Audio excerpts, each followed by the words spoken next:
I remember the first customer that we had was a luxury automotive manufacturer, and I was in the boardroom with their C-suite team, convincing them, selling on how we were going to change their world away from paper-based surveys to electronic surveys. And the VP of sales at the time for this luxury automotive manufacturer, I'm not kidding, stood up and said, "Nobody is going to give us their email addresses."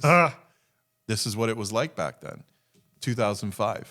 And There's like so many. it was a real it was a real Yeah. fear. They were like, and back then they were conceptualizing, can we pay people to give us their email address? Maybe we should incent the customer.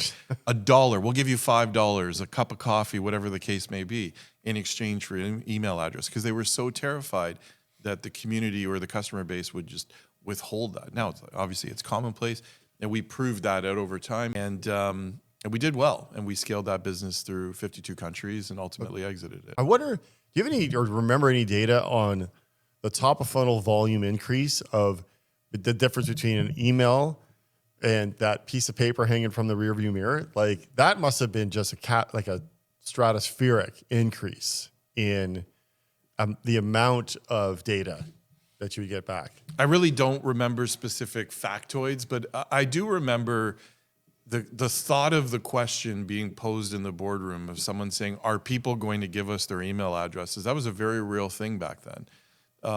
And over time, you know, when I say time, I'm talking like a 2 to 3 year period. People started like, it just became commonplace where it's like, okay, I'll give you my email address. And we were like not harboring that sensitive information, an email address. Now it's like commonplace, right? It's like, yeah, this is how you get a hold of me, right?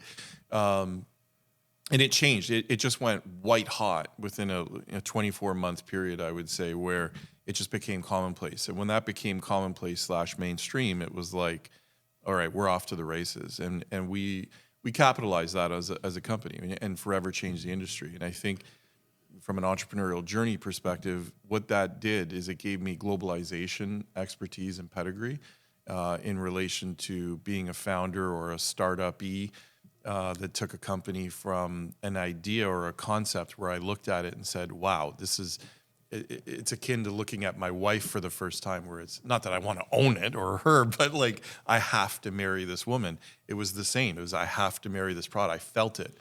And that globalization pedigree gave me the ability for the next foray, once we exited that company, is to go effectively work for my competitor, who also was owned by a private equity company. And proverbially, they said to me, "Do you want to come fix what you broke for 10 years?" Right? And competing against them. And at the time, that was a very emotional decision. It was like, okay, I'm going to go work for my competitor. And we went and did that. And they had this broken asset because they were competing against us, right?